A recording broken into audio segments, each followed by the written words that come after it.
द्रवित भाव।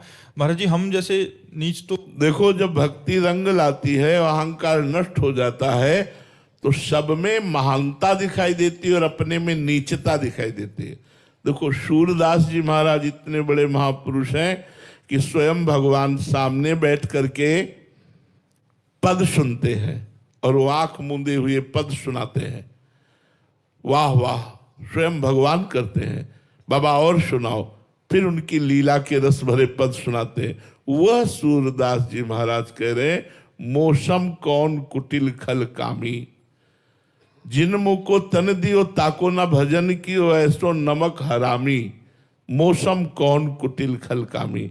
जो महापुरुष जन है उनमें ऐसी दैन्यता जागृत हो जाती है कि वो अपने को सबसे अधम नीच मानते हैं और सब में भगवान का स्वरूप मानते हैं। ये भक्ति का रंग है ही ऐसा। अगर अपने में गुण हो और दूसरे में दोष दर्शन तो वो संसारी पुरुष है, वो भक्त नहीं। अपने में दोष दर्शन, दूसरे में गुणों का दर्शन, ये भक्त का लक्षण है। इसलिए भक्ति का रंग ही है तृणादपि सुनीचेन तरोरु सहिष्णुना अमानिना मान देन कीर्तनिया सदा हरि। अपने को तृण से नीच समझना और सबको सम्मान देना, वृक्ष के समान सहनशील होना, किंचन मात्र भी सम्मान ना चाहना, निरंतर भगवान का सुमिरन करना, ये सब भक्त में आ जाता है। जो ईमानदारी से सच्चाई से भगवान का भजन करते हैं उनके हृदय में ऐसा ही होता है। सोचो, दंडकारण्य के समस्त ब्रह्म ऋषियों का त्याग करके भगवान सबरी माता के पास जाते हैं। इतनी तो महान भाव वाली है। भगवान उनके द्वारा चखे हुए बेरों को स्वयं पाते हैं। भगवान नवधा भक्ति की स्तुति सबरी जी की करते हैं और सबरी जी अपने मुख से, जिनके सामने ब्रह्मराम बैठे हुए हैं, क्या कह रहे हैं?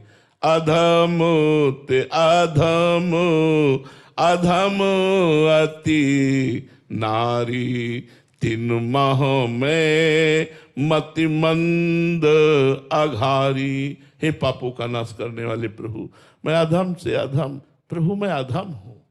आप सोचो, जिनके सामने भगवान बैठे हैं वो अधम कैसे हो सकता है? तो महापुरुष है।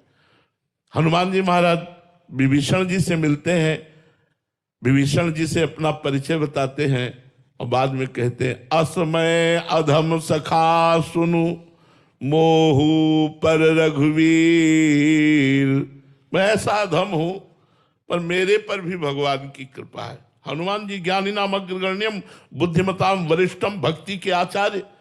तो ये रस ही ऐसा भक्ति का है, जब हृदय में आता है तो अपने में नीचता का अनुभव होता है और सब में भगवान का अनुभव होता है। यही भक्ति का रंग है। इसीलिए बड़े बड़े महापुरुषों ने अपने को नीच, अधम, पतित ऐसा कहा है।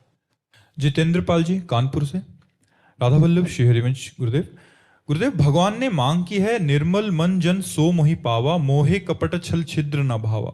गुरुदेव, क्या केवल निर्मल मन हो जाने से भगवान की प्राप्ति हो जाएगी? और निर्मल मन कैसे होता है महाराज जी? उस निर्मल मन होने पर भगवान की प्राप्ति नहीं, निर्मल मन ही भगवान हो जाएगा।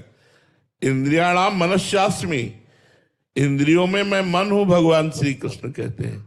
मलिन मन होने के कारण, जैसे दर्पण है ना, मलिन होने के कारण हमें कुछ दिखाई नहीं देता, लेकिन जो ही दर्पण साफ हुआ तो अपना प्रतिबिंब दिखाई देने लगता है। ऐसे जहां निर्मल मन हुआ तो उसी निर्मल मन में भगवान विराजमान है, उसी मन में विराजमान। इंद्रियाणाम मनस्यास्मि, तोरा मन दर्पण कहलाए। उसी मन दर्पण में भगवान का साक्षात्कार हो जाता है। और मन निर्मल करने के सांख्य योग, कर्मयोग, भक्ति योग, अष्टांग योग, ये सब साधन है। ऋषि मुनियों से, साधु महात्माओं से मिलो, उनकी शरण में जाओ, उनके बताए हुए साधन को करो, आपका मन धीरे धीरे निर्मल होने लगेगा। हमारा मन निर्मल हो रहा है महाराज जी, इसकी कोई पहचान है? हाँ, विषय प्रियता खत्म होने लगेगी। जानस तबहि जीव जग जागा, जब सब विषय विलास विरागा। हमारे ऊपर सत्संग का प्रभाव पड़ रहा है, हमें विषय प्रियता अच्छी न लगे, मान सम्मान अच्छा न लगे, भीड़, जय जयकार, ये सब अच्छी ना लगे। एकांत में बैठ कर के कोई मुझे जाने ना, मैं राधा राधा रटूं और प्रभु के लिए रोऊं, बस ऐसा जीवन व्यतीत करने की जब इच्छा होने लगे तो जान लो भगवान की विशेष कृपा हो गई, गुरुदेव की विशेष कृपा हो गई। आश्चर्य, जिन भोगों के लिए लोग परेशान हैं, उन भोगों की कभी ना भोगने की कसम खा रहे हैं जिनके पास भोगों की बाहुल्यता है। क्या है ये? साधु समागम का फल है, ये भगवान की अहत की कृपा है। जानसु तवहि जीव जग जागा, जब सब विषय विलास विरागा, भोग अच्छे ना लगे।